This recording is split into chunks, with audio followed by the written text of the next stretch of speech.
Daniel was a good guy at heart, he really was. But life just seemed to keep dealing him bad cards. No matter what he did, he couldn't seem to keep a job.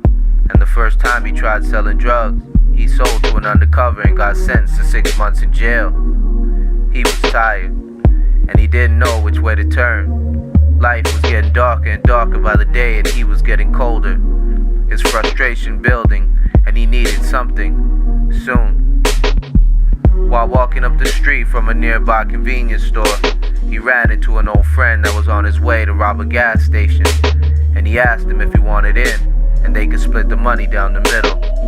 And as enticing of an offer as it was, considering the position he was in, he couldn't go back to jail. He didn't need any more stress in his life, but time was running out for him. And when he got back to the shelter where he temporarily stayed, he sat down and put his head in his hands and thought to himself about where he was and what he was gonna have to do to put himself in a better position.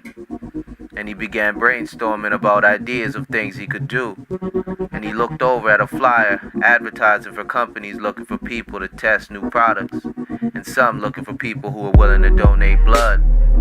Was this all there was for a high school dropout with no real skills or talents? The only thing he was ever good at was drawing. He used to doodle all day in class and get in trouble for it. But how could he use that to get out of his predicament? But at that point, Daniel was willing to try anything.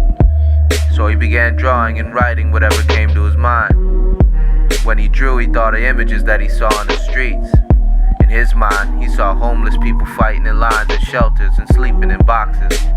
He saw little girls selling themselves to feed their families, and pickpockets and thieves snatching wallets and purses. He saw the things that he witnessed every day. He felt their pain and he understood why they did it. So he decided to show it in his art.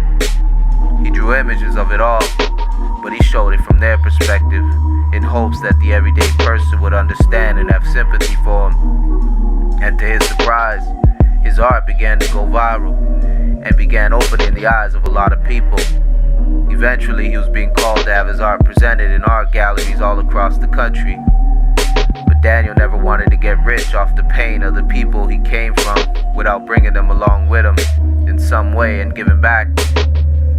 So he started food drives and eventually opened his own center, where he housed and fed thousands of people every year, because Daniel never forgot what it was like and where he came from.